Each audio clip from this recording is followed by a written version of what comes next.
નમસ્કાર મિત્રો, night angle nurses academy ગાંધીનગરમાં હું મહેશ સોલંકી આપ સર્વેનું સ્વાગત કરું છું. મિત્રો, આજે આપણે ગુજરાતી સાહિત્યની અંદર યુગ વિભાજન વિશે ભણીશું. તો ગુજરાતી સાહિત્યની અંદર યુગ વિભાજન કઈ રીતે કરવું, કયા કવિ કયા યુગમાં થઈ ગયા. માની લો કે નરસિંહ મહેતા છે તો નરસિંહ મહેતા કયા યુગમાં થઈ ગયા, ગોવર્ધનરામ ત્રિપાઠી છે તો કયા યુગની અંદર થઈ ગયા, નર્મદ છે કયા યુગની અંદર થઈ ગયા. તો જો યુગ વિભાજન તમને આવડતું હશે તો લગભગ ઘણી એવી કૃતિ છે કે જે યુગ વિભાજનના લીધે થઈને જ તમને આવડી જતી હોય છે. તો આજે આપણે આપણી મૌલિક ભાષામાં ગુજરાતી સાહિત્ય ભણીશું, એમાં પણ યુગ વિભાજન. તો જોઈએ મારા મિત્રો, યુગ વિભાજન ગુજરાતી સાહિત્ય કઈ રીતે યુગ વિભાજન કરીશું. તો મિત્રો સિમ્પલ જ છે. કઈ સદીથી લઈ કઈ સદી સુધીનો સમયગાળો, જેને શું કહેવાય છે. તો સૌથી પહેલા આપણે જોવાનું છે હેમયુગ. શું જોવાનું છે? હેમયુગ. હેમયુગની અંદર કયો ધર્મ? તો કે જૈન ધર્મ. તો કે જૈન યુગ. સાહિત્યકારો જે મોટા ભાગના હતા એ કેવા હતા? જૈન હતા. તેથી તેને શું કહેવાય છે? જૈન યુગ. હેમચંદ્રાચાર્ય સૌથી પહેલા થઈ ગયા, એટલે કે હેમયુગ કહેવાય છે. તેની અંદર રાસ પ્રકારનું સાહિત્ય લખાયું. આ જે યુગ છે એની રાસ પ્રકારનું સાહિત્ય લખાયું, તેથી તેને રાસ યુગ કહેવાય છે. હજુ પણ અહીંયાથી પ્રશ્ન પૂછાય કે હેમ યુગ છે, જૈન યુગ છે, રાસ યુગ છે, એને પ્રારંભિક યુગ તરીકે પણ ઓળખવામાં આવે છે. કયા યુગ તરીકે ઓળખવામાં આવે છે? પ્રારંભિક. તો ઇઝીલી યાદ રહી જશે. સૌથી પહેલા ગુજરાતી સાહિત્યની અંદર આપણે શું ભણ્યા? યુગ વિભાજન. યુગ વિભાજનની અંદર શું ભણ્યા આપણે? હેમયુગ. હેમયુગને શું કહેવાય? જૈન યુગ. રાસ પ્રકારનું સાહિત્ય એટલે શું કહેવાય? રાસ યુગ. અને તેને પ્રારંભિક યુગ તરીકે પણ ઓળખવામાં આવે છે. ક્લિયર છે બધાને? ચલો, અહીંયાથી તમને સમયગાળો પૂછાય. તમને સીધે સીધો પ્રશ્ન પૂછાય, હેમયુગનો સમયગાળો જણાવો. તો મારા મિત્રો, 11મી સદી. કઈ સદી? 11મી સદીથી 13મી સદી સુધીનો જે સમયગાળો છે તેને જ કહેવાય છે હેમયુગ, જૈન યુગ, રાસ યુગ અથવા તો પ્રારંભિક યુગ. એની અંદર આપણે જે જૈન સાહિત્યકારો છે એના વિશે ભણવાનું છે. જેમ કે હેમચંદ્રાચાર્ય થઈ ગયા, જીન પદ્મસુરી થઈ ગયા, વિનયચંદ્ર સુરી થઈ ગયા, આ બધા અસાઈડ ઠાકર છે. આ આપણે વન બાય એક એક ભણીશું. તેના પછી હેમયુગ પછી માની લો કે કયો યુગ આવે? તો કે મધ્યકાલીન સાહિત્ય. કયું સાહિત્ય? મધ્યકાલીન સાહિત્ય. તો આ મધ્યકાલીન સાહિત્યને બીજા કયા નામે ઓળખવામાં આવે છે? આવો પરીક્ષામાં પ્રશ્ન પૂછાય. સિમ્પલ પૂછાય તો બધા જે કવિ હતા એ ભક્તિના રંગે રંગાયેલા છે. શેના રંગે રંગાયેલા છે? ભક્તિના. આપણે કોઈને પ્રેમ કરતા હોય તો પ્રેમના રંગે રંગાઈ જઈએ છે ને, હે ને? આપણે કોઈને પ્રેમ કરતા હોય તો પ્રેમના રંગે કેવા કે મને તારા વગર ફાવતું નથી, ચાલતું નથી. તો આ જે સાહિત્યકારો હતા મધ્યકાલીનના, એ શેના રંગે રંગાયેલા હતા? ભક્તિના. કોની ભક્તિ? તો કે વિષ્ણુની ભક્તિ, કૃષ્ણની ભક્તિ. એટલે કે વિષ્ણુની ભક્તિ, કૃષ્ણની ભક્તિના રંગે રંગાયેલા હતા. કોને અનુલક્ષીને સાહિત્ય લખ્યું? તો કે કૃષ્ણને અનુલક્ષીને સાહિત્ય લખ્યું, તેથી તેને ભક્તિ યુગ કહેવાય છે. વિષ્ણુને લગતું, કૃષ્ણને લગતું સાહિત્ય લખ્યું, તેથી તેને વૈષ્ણવ યુગ કહેવાય છે. કયું યુગ કહેવાય છે? વૈષ્ણવ યુગ. અને છેલ્લો તમને પ્રશ્ન પૂછાય કે મધ્યકાલીન સાહિત્ય ભક્તિ યુગ પણ છે, વૈષ્ણવ યુગ પણ છે, અને તેનું ચોથું પણ નામ છે. તો કે આ જે મધ્યકાલીન સાહિત્યમાં સૌથી પહેલા કવિ થઈ ગયા, જેમનું નામ છે નરસિંહ મહેતા, અને આ યુગને નરસિંહ યુગ તરીકે પણ ઓળખવામાં આવે છે. તો સૌથી પહેલા આપણે શું ભણ્યા મારા મિત્રો? તો સૌથી પહેલા હેમયુગ, જૈન યુગ, રાસ પ્રકારનું સાહિત્ય એટલે રાસ યુગ, અને એની અંદર પ્રારંભિક યુગ કઈ સદી? 11મી સદીથી 13મી સદી. તેના પછી શું ભણ્યા? મધ્યકાલીન. તેમાં શું કહેવાય? ભક્તિ યુગ, વૈષ્ણવ યુગ, અને કૃષ્ણને અનુલક્ષીને લખવામાં આવ્યું. તો તેને શું કહેવાય છે? નરસિંહ યુગ. કેમ નરસિંહ યુગ? કે નરસિંહ મહેતા પહેલા હતા. તો અહીંયાથી સમયગાળો પૂછાય. મધ્યકાલીન સાહિત્યનો સમયગાળો મારા મિત્રો ધ્યાન રાખજો ખાસ, કે અહીંયાથી સમયગાળો પૂછાય. સાલ પૂછાય તમને, કઈ સાલ? તો નરસિંહ મહેતાનો જન્મ 1414માં થયો હતો. અને છેલ્લે અહીંયાથી લઈ નરસિંહ મહેતાથી લઈ છેલ્લે 1852માં જેનું મૃત્યુ થયું એવા કવિ હતા દયારામ. એટલે કે નરસિંહ મહેતાથી લઈ દયારામ સુધીનો જે સમયગાળો છે તેને જ કહેવાય છે ભક્તિ યુગ, મધ્યકાલીન સાહિત્ય, વૈષ્ણવ યુગ અથવા તો નરસિંહ યુગ તરીકે ઓળખવામાં આવે છે. એક પ્રશ્ન પૂછાયો તો અહીંયાથી, જો તમારે મધ્યકાલીન સાહિત્યનો આલેખ દોરવો હોય, શું દોરવો હોય? આલેખ.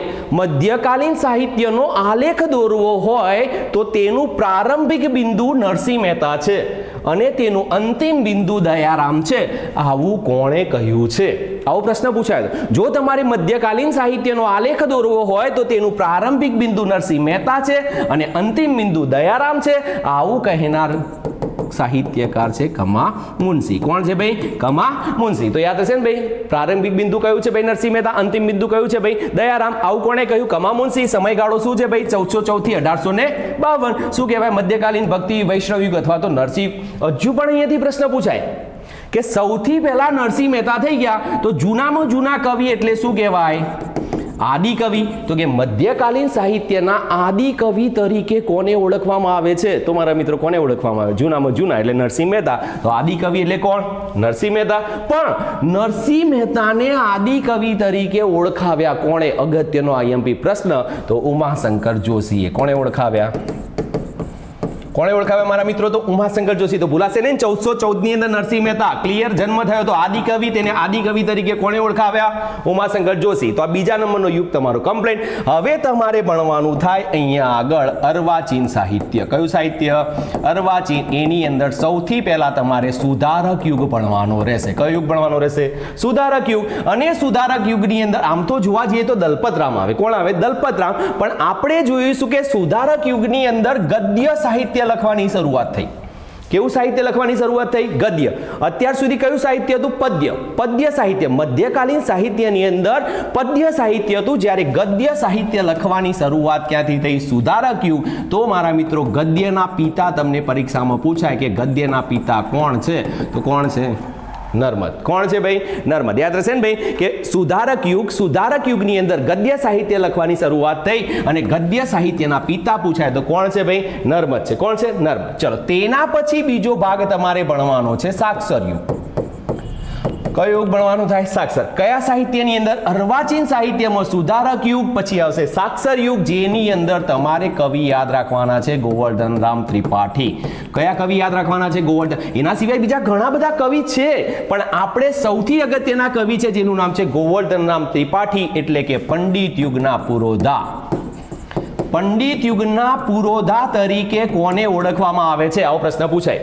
તો પંડિત યુગના પુરોધા તરીકે કોને ઓળખવામાં આવે છે? ગોવર્ધન રામ ત્રિપાઠી. કયા યુગના કવિ છે ભાઈ? સાક્ષર યુગના. અને ગુજરાતી ભાષાની સૌ પ્રથમ મહાનવલકથા. કઈ? મહાનવલકથા. યાદ રાખજો ખાસ કે મહાનવલકથા કોણે લખેલી છે? તો સરસ્વતી ચંદ્ર. કોણે લખેલી છે? તો સરસ્વતી ચંદ્ર જે છે એ કોણે લખેલી છે? ગોવર્ધન રામ ત્રિપાઠી. મારા મિત્રો તમને બધાને આ તો ખબર જ હોય છે કે ગુજરાતી ભાષાની સૌ પ્રથમ મહાનવલકથા સરસ્વતી ચંદ્ર ના રચયિતા કોણ છે? ગોવર્ધન રામ ત્રિપાઠી. કયા યુગના કવિ છે? સાક્ષર યુગના. શું કહેવાય છે? પંડિત યુગના પુરોધા. પણ તમને પ્રશ્ન પૂછાય કે સરસ્વતી ચંદ્રમાં ભાગ કેટલા છે? 4. આ પણ બધાને આવડશે, પણ છેલ્લે પ્રશ્ન પૂછી નાખે કે ગોવર્ધન રામ ત્રિપાઠીએ જે ગુજરાતી ભાષાની પ્રથમ મહાનવલકથા આપી તેને લખતા કેટલો સમય લાગ્યો હતો? ક્યારે શરૂઆત કરી હતી? તો 1885 થી 1900, એટલે કે 15 વર્ષ લાગ્યા હતા. કેટલા વર્ષ લાગ્યા હતા? 15. ક્લિયર? તો સૌથી પહેલા સુધારક યુગ, સાક્ષર યુગ, તેના પછી તમારે ગાંધી યુગ. ગાંધી યુગ પછી અનુગાંધી યુગ, અને અનુગાંધી પછી તમારે આધુનિક સાહિત્ય અત્યારે હાલ સુધી યાદ રાખવાનું છે.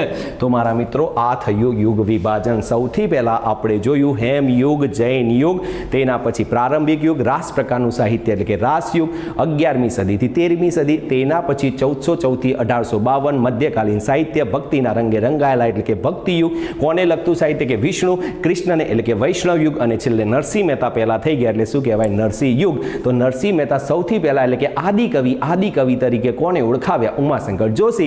તેના પછી આપણે શું ભણ્યા? અર્વાચીન સાહિત્યમાં સુધારક યુગ, સુધારક યુગની અંદર ગદ્ય સાહિત્ય લખવાની શરૂઆત થઈ. ગદ્યના પિતા કોણ છે? તો કોણ છે ભાઈ? નર્મદ. તેના પછી સાક્ષર યુગ, સાક્ષર યુગમાં કોણ? તો કે ગોવર્ધન રામ ત્રિપાઠી. શું કહેવાય છે? તો પંડિત યુગના પુરોધા. અને ગોવર્ધન રામ ત્રિપાઠીએ ગુજરાતી ભાષાની સૌથી પહેલી મહાનવલકથા સરસ્વતી ચંદ્ર આપી છે. કેટલા ભાગ છે? 4. તેને લખતો કેટલા વર્ષ થયા હતા? તો 15 વર્ષ થયા હતા. અને આ ગોવર્ધન રામ ત્રિપાઠી સાક્ષર યુગના કવિ. તેના પછી ગાંધી યુગ, તેના પછી અનુગાંધી, અને તેના પછી આધુનિક સાહિત્ય વિશે આપણે અભ્યાસ કરીશું. અહીંયાથી એક પ્રશ્ન બીજો પૂછાય, ધ્યાન રાખજો ખાસ. ગુજરાતી ભાષાની પ્રથમ નવલકથા કઈ? નવલકથા. જો મહાનવલ પૂછાય તો સરસ્વતી ચંદ્ર, અને એકલી પ્રથમ નવલકથા પૂછાય તો કરણ ગેલો. કઈ છે? કરણ ગેલો. કોણે લખેલી છે? તો નંદશંકર તુળજાશંકર મહેતા. કોણે લખેલી છે? નંદશંકર તુજાશંકર મહેતા. તો મારા મિત્રો, જો યુગ વિભાજન તમને આવડતું હશે તો ઘણી એવી કૃતિઓ છે કે જેમ તમને ગોખવું નહીં પડે સાહિત્યને, તમારે બસ યુગ વિભાજનના આધારે તમે એનો જવાબ આપી દેશો. તો મારા મિત્રો, હું મહેશ સોલંકી આપને એક સેન્ટેન્સ કહીશ. મારા મિત્રો ધ્યાન રાખજો ખાસ. મહાભારતના યુદ્ધની અંદર અર્જુને યુદ્ધ જીતી લીધું અને દુર્યોધન યુદ્ધ હારી ગયો. અર્જુને યુદ્ધ જીતી લીધું અને દુર્યોધન યુદ્ધ હારી ગયો. એનું કારણ એ હતું કે અર્જુન જોડે સાચો સલાહકાર હતો. કોણ? તો ભગવાન શ્રી કૃષ્ણ હતા. કોણ હતા? ભગવાન શ્રી કૃષ્ણ. જ્યારે દુર્યોધન હારી ગયો એનું કારણ શું છે? કે એની જોડે સાચો સલાહકાર હતો નહીં. તો મારા મિત્રો, તમે જે ગવર્મેન્ટ એટલે કે સરકારી નોકરીની તૈયારી કરો છો એના માટે સાચો સલાહકાર શોધી લેવો. અને તમારા માટે એ સાચો સલાહકાર કોણ છે તમને ખબર છે? કોણ છે મારા મિત્રો? તો ગાંધીનગરની અંદર, ધ્યાન રાખજો ખાસ, કે ગાંધીનગરની અંદર નાઇટેંગલ નર્સિસ એકેડમી. એકવાર નર્સિસ એકેડમીની મુલાકાત લેજો. ત્યાં આગળ તમને એક સાચો સલાહકાર મળી રહેશે અને તમારી જિંદગીનું જે યુદ્ધ છે એ યુદ્ધ તમે જીતી જશો. ઓકે મારા મિત્રો, બેસ્ટ ઓફ લક.